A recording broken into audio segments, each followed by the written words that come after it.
लोकसभा चुनाव के परिणाम 2024 के रिजल्ट के बाद विपक्ष ने बता दिया है कि वो इतनी जल्दी अभी गया नहीं है। जिस तरह से चौंकाने वाले रिजल्ट्स आए हैं, कांग्रेस मुक्त भारत का सपना देख रहे मोदी के लिए ये नतीजे अच्छे नहीं है। हालांकि तीसरी बार फिर मोदी सरकार बन तो रही है।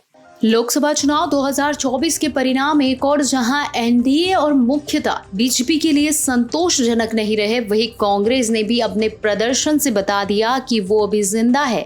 आइए बात करते हैं उन संदेशों के बारे में जो 4 जून के जनादेश से निकले हैं।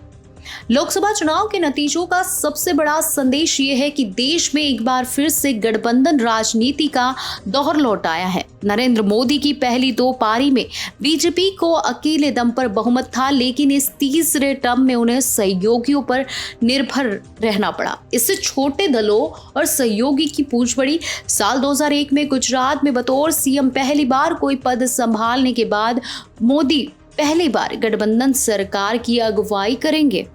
2014 में मोदी की अगुवाई में बीजेपी जब सत्ता में आई थी तो कांग्रेस मुक्त भारत का नारा दिया था।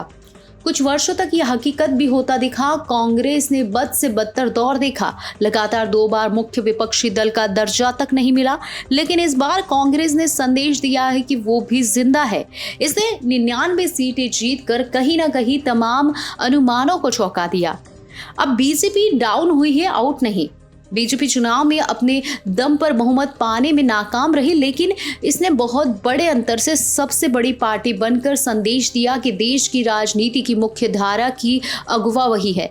साथ ही पार्टी का विस्तार भी जारी रहा। ये ओडिशा में पहली बार सरकार बनाने जा रही है। आंध्र प्रदेश में भी पार्टी सत्ता में आ रही है। केरल में खाता भी खुला, लेकिन हिंदी पट्टी में जो बीजेपी अजय लग रही थी वो अचानक कमजोर दिखी। सरकार का गठन जब होगा तो उसमें बहुत बदलाव देखने को मिल सकते हैं। पहले 2 टर्म में मोदी ने अपने हिसाब से टीम बनाई, लेकिन इस बार ऐसा मुमकिन नहीं दिख रहा है। सहयोगी दल संभावित टीम में अपने हिसाब से अपनी शर्त थोप सकते हैं, अपने मनमाफिक मंत्री पद मांग सकते हैं। इस परिस्थिति से कैसे सामंजस्य बिठाया जाएगा ये देखना बहुत दिलचस्प होगा। कहीं ना कहीं जाति फैक्टर वर्षों बाद प्रभावी होता दिखा।